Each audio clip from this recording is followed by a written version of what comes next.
Muy buenas noches, estimados estudiantes de la asignatura Sistemas de Base de Datos en su carrera de Ingeniería en Tecnologías de la Información. Sean bienvenidos a esta nuestra cuarta semana de clases, semana en la que vamos a trabajar la unidad número 2 y hoy con el tema modelo de datos. La unidad que vamos a iniciar el día de hoy se denomina diseño de base de datos relacionales. Y el día de hoy nos espera ya un acercamiento a la parte práctica de esta asignatura.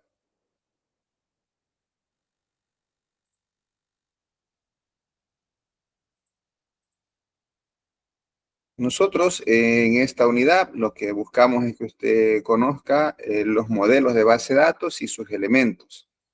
Ya en específico, ese es el objetivo, pero el resultado de aprendizaje de la unidad lo que busca es que usted especifique las entidades, atributos, claves primarias y respete el proceso de normalización, donde básicamente es un proceso que busca un modelo de datos optimizado con redundancia controlada de los datos. Hoy abordamos tres subtemas. El primero es el modelo de datos, los elementos básicos de un modelo de datos y algo referente y muy importante que se debe conocer al momento de diseñar una base de datos es las reglas del negocio.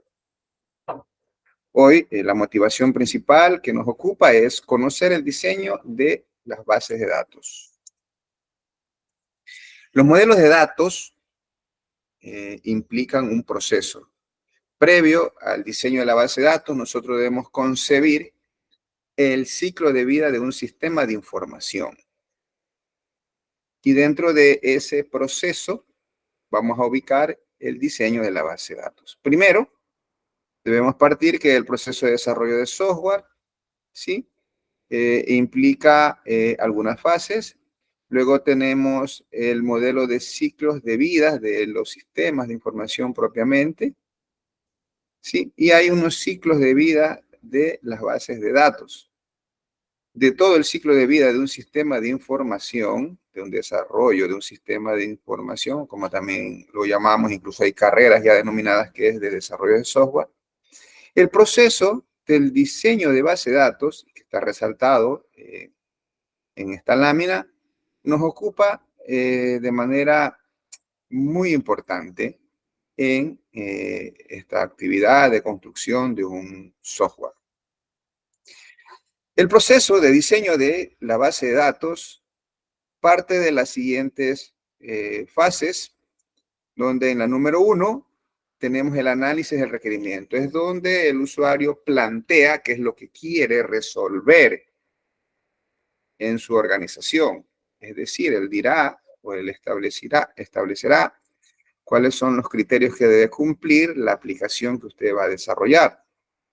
Y se hace un análisis de requerimiento. Ese análisis de requerimiento tiene que ser firmado, aprobado, en lo posible, en un documento formal. Luego va a la fase 2, que es la fase del diseño conceptual. El diseño conceptual es un diseño de la base de datos a muy alto nivel, donde en ese diseño conceptual de la base de datos participa incluso el usuario. El usuario va a decir, sí, yo quiero almacenar datos de las facturas de los clientes. Y él verifica que se estén guardando los datos de las facturas del cliente. Es una fase conceptual donde básicamente se define, como el nombre dice, los conceptos, los objetos de lo que se desea almacenar y luego que se procesen los datos, qué información pueden dar. Todo eso queda anclado después de el análisis de requerimientos. Si es la primera vez que usted automatiza un área o un proceso o tal vez una institución, debe recurrir a la fase número 3, que es la elección de un sistema de gestión de base de datos, es decir, un motor de base de datos, un sistema de gestión de base de datos. Para ello, nosotros debemos hacer énfasis en lo que hemos visto en las clases previas, cuáles son los diferentes tipos de base de datos, motores de base de datos, donde debemos establecer si queremos uno de pago o uno de uso de código abierto. Entonces, todos esos criterios deberán primar al momento de la elección del sistema de gestión de base de datos. La siguiente fase es el diseño lógico. Ese diseño lógico en el que hoy nos vamos a ir adentrando, donde ya utilizaremos un modelador de base de datos, que los invito a utilizar unas láminas que están aquí colgadas en el entorno virtual de aprendizaje de cómo instalar el modelador de base de datos. Ese diseño lógico ya no es con la presencia del usuario. Tal vez un usuario muy avanzado, tal vez un poco técnico, puede participar en este proceso, pero esto ya es un proceso que lo ejecuta personal técnico de desarrollo de sistemas, generalmente el desarrollador de mayor experiencia, quien está al frente del proyecto, porque lo he manifestado en más de una sesión. Es la parte más importante del diseño de un software, el diseño de la base de datos. A partir del diseño de base de datos queda solo el proceso de programación, y esa programación, ya con los estándares definidos, cualquier elemento que recién se vincule a la institución pudiera hacerlo. No así el proceso de diseño y principalmente el diseño lógico de una base de datos. Una vez que se termine ese diseño lógico de base de datos, que debe estar normalizado, se procede a establecer o a definir el diseño físico. En ese diseño físico se determina cuál es el motor de base de datos, que seguramente será el que ya eligió en la fase número 3, sobre el cual se van a crear las estructuras, las bases de datos, las relaciones, para poder construir su base de datos. Luego vendrá la fase de instalación, puesta en producción de la aplicación, creación de los objetos, es decir, la base de datos en el ambiente de producción, y luego el mantenimiento respectivo que se debe dar a la base de datos, dado el uso del sistema que va acumulando gran cantidad de datos a lo largo del tiempo.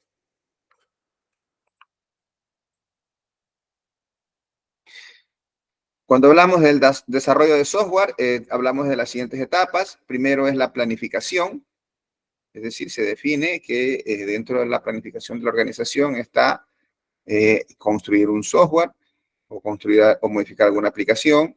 Y dentro de la planificación específica del área de tecnologías de la información, informática o sistemas, como se pueda llamar, viene la planificación ya específica de este software, el análisis, donde vimos parte de lo que se citó hace un momento, y luego viene el diseño. El diseño es la parte clave. El diseño es la parte clave porque dentro de este diseño está el diseño de la base de datos. Posteriormente viene la implementación, es decir, se desarrollaron todos los programas, se integraron, se pasan a hacer las pruebas. Luego de las pruebas que son superadas, se procede a la instalación y el despliegue de la aplicación o el software. Y ya una vez que está en funcionamiento, luego viene el uso y el mantenimiento de esta aplicación. Entonces, ese es el proceso o las etapas que sigue el proceso de desarrollo de software. Claro, independiente de lo que tenemos en la lámina, en este momento hay algunas metodologías para diseño de software, las cuales implementan o modifican ciertas fases de las que estoy mostrando ahora e involucran ciertos protocolos, cierta documentación que fluye en cada una de las fases. El diseño básicamente es el cómo y en el diseño es como quien dice la parte arquitectónica de la base de datos y también se hace el diseño de las aplicaciones, es decir, qué interfaces. Entonces esta parte, aquí el diseño de la base de datos es lo que usted va a aprender durante este curso.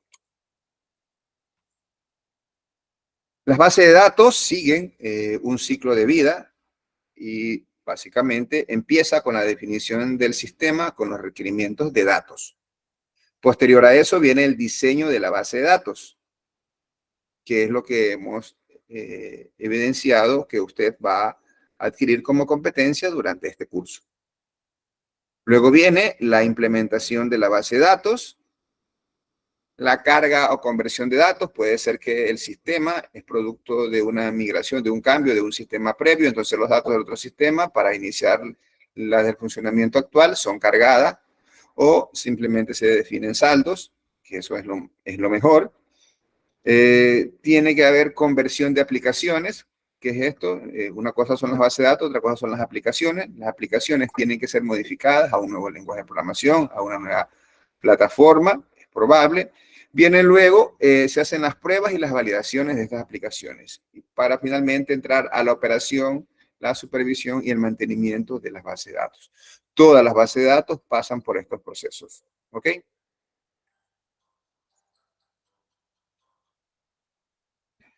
Posterior a esto, debemos hacer énfasis a la derecha, es como que hagamos un zoom del diseño de la base de datos, y es lo que estoy haciendo en este momento, y tengo acá.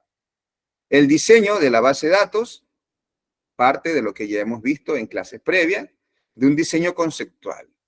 Básicamente es la descripción del esquema de la base de datos utilizando un modelo de datos conceptual. Se utiliza una simbología similar a la que vemos en la lámina, que la tenemos acá, donde básicamente se definen las entidades, las relaciones y los atributos principales. En este proceso de construcción de este modelo conceptual participan los usuarios, pueden participar los usuarios. Luego, superada esta fase, vamos al diseño lógico, donde básicamente lo que se hace es una descripción de la base de datos ya en un modelo de datos implementable. Es decir, el que vamos a ver aquí, por ejemplo, el modelo entidad-relación. Se utiliza una simbología similar a la que tenemos en esta lámina, donde el rectángulo es una entidad, las flechas son las relaciones y los atributos están dentro de cada rectángulo. Finalmente, una vez que hemos hecho el diseño lógico y en lo posible también haber eliminado la redundancia de datos, y eso se consigue con el proceso de normalización, que es parte de este curso en su primer parcial, se procede a construir el diseño físico. Ya esto es el diseño, la descripción de la base de datos a nivel interno, decidir qué tablas. Ya en el diseño físico no se habla de entidades, se habla de tablas. Ya no se habla de atributos, se habla de columnas o campos también a veces se llaman. Y esa estructura física ya está definida a un motor de base de datos. Por eso es que se denomina el diseño físico de la base de datos. El diseño de la base de datos tiene las siguientes fases. Primero, el análisis de requerimientos o requisitos. El diseño conceptual, como ya lo anticipamos. La elección del sistema de gestor de base de datos, que también se dijo. El diseño lógico. Y finalmente, el diseño físico para llegar a la instalación y el mantenimiento de la base de datos. El diseño conceptual lo que hace es crear un esquema, como su nombre indica, conceptual de la base de datos, independiente del DBMS. Allí todavía no se sabe qué motor de base de datos vamos a utilizar, simplemente se define y el objetivo es una comprensión de la estructura semántica, las relaciones y las restricciones que va a tener la base de datos. Se hace una descripción estable del contenido de la base de datos y hay una comunicación, una interacción entre los usuarios, analistas y los diseñadores de la aplicación. Entre las características que tiene este modelo conceptual, el primero es la expresividad. ¿Qué quiere decir eso? Tiene diferentes tipos de datos, relaciones y restricciones. Se puede definir en ese modelo. La sencillez es muy básico, muy simple, que los usuarios finales que no tienen conocimiento de desarrollo de software o de modelamiento de base de datos lo puedan comprender. La minimalidad es que se ubican un número pequeño de conceptos básicos. No hay conceptos avanzados allí, porque recordar que allí puede participar el usuario. Tiene una representación gráfica, existe una notación fácil de entender y fácil de desarrollar. La formalidad tiene sus reglas formales donde se plantea el diseño de la base de datos sin ambigüedad de los mismos. Nosotros vamos a elegir el modelo entidad-relación para el diseño lógico. Entonces, esta es una técnica de análisis que se basa en la identificación de las entidades y las relaciones que se dan entre estas entidades. En la realidad, usted tiene objetos, acá se llaman entidades, esas entidades o objetos tienen relaciones. Entonces, este modelo entidad-relación lo que hace es permitirme definir esas relaciones. Existen varias notaciones, hay modeladores de base de datos que le van a dar todas estas notaciones. El diagrama que vamos a utilizar acá, el modelador que utilizaremos, tiene más de una de las que están aquí, como ejemplo los diagramas de entidad de relación, diagramas UML, diagramas case, diagramas ORM o los diagramas IDF1X. Entonces son notaciones, son formas de utilizar. Pero lo que va a tener usted simplemente es graficado objetos, entidades que están relacionadas y que estas entidades tienen atributos.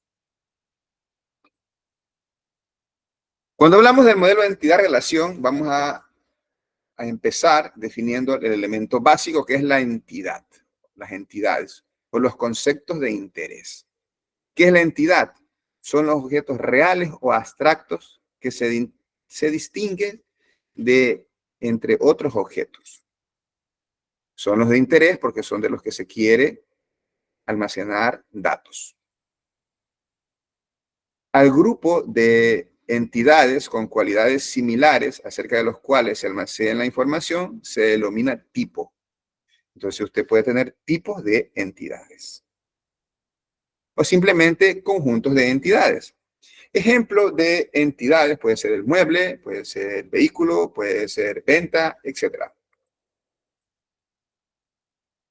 Sin que al momento de diseñar una aplicación usted tenga que encontrar tantas entidades de tipo persona, tantas entidades de tipo organización. Le presento a usted los tipos de entidades que van a dar pauta para que usted al momento de diseñar una base de datos encuentre algún tipo de entidades como las que tenemos acá. Persona, comprador, vendedor. Organización, también pudiera ser un comprador o vendedor. Universidad, empresa. Objeto o concepto. Objeto o concepto puede ser un parámetro, puede ser algún producto, ¿sí? Transacción, puede ser una orden de compra, puede ser una orden de venta, puede ser un diario contable, son ejemplos de transacciones y eso sería una entidad. Los parámetros y o configuración que usted realiza en un sistema también son tipos de entidades. Entonces aquí tenemos 5 tipos de posibles entidades al momento de diseñar una base de datos. Luego nosotros tenemos las características de esas entidades que acabamos de encontrar. Eso se conoce con el nombre de atributos. Básicamente son las características de las entidades, son propiedades que se asocian a las entidades. Mediante los atributos que nosotros representamos, se están definiendo las propiedades de esos objetos o entidades de interés. Para cada atributo que nosotros encontremos, existe un conjunto de valores permitidos que se llama dominio. Por ejemplo, del libro, yo puedo tener el título, el ISBN, la edición, el número de página. Del escritor, puedo tener el nombre, el apellido y la fecha de nacimiento. Estos son atributos. Y el conjunto podría ser título, cualquier palabra que sea utilizada como título.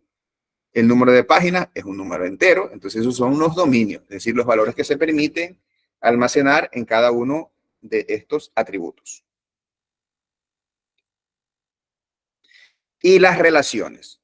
¿Qué son las relaciones? Las relaciones básicamente son el nexo o la asociación entre las entidades. Las reglas del negocio. Ubíquese en cualquier tipo de organización, siempre va a tener políticas, normas y restricciones de una organización. Son las que van a mandar, prohibir o permitir las acciones en la operación de la institución. Esas son las reglas del negocio y usted debe tenerlas muy en claro al momento de modelar una base de datos. Dicho esto, vámonos ya de inmediato a la parte un poco práctica de esta asignatura y para ello nosotros vamos a hacer lo siguiente. Les planteo un problema en este momento, por favor, mucha atención porque vamos a dar un tiempo para poder analizar cada uno de los conceptos que hemos visto hasta hace unos minutos. Primero, hay que encontrar entidades, ya sabemos que son los objetos de los cuales se quiere hablar. Luego tenemos que encontrar los atributos de esas entidades y luego debemos establecer las relaciones entre esas entidades. Para ello, yo le digo lo siguiente. Vamos a encontrar solo las entidades y los atributos por esta vez. Dice, se quiere diseñar una base de datos relacional para almacenar la información sobre los asuntos que lleva un gabinete de abogados. Vamos, claro, este es el requerimiento, es la fase inicial de la que hablábamos hace un momento. Si cada asunto tiene un número de expediente que lo identifica y corresponde a un solo cliente. Del asunto se debe almacenar el periodo, es decir, fecha de inicio, fecha de archivo o finalización. Su estado, si es en trámite, archivado, etc. Así como los datos personales del cliente al que pertenece. Puede ser cédula, nombre, dirección, etc. Luego me da una pauta que puede ser una regla del negocio. Dice, algunos asuntos son llevados por uno o varios procuradores, de los que nos interesa también los datos personales. Lo que le pido es identificar las entidades en cada una de las frases que nos da este requerimiento de información. Por favor, yo los invito a que tengan esto presente allí y que procedan a escribir en el chat nombres de entidades. Tenemos 2 minutos para esto, por favor, procedan a escribir.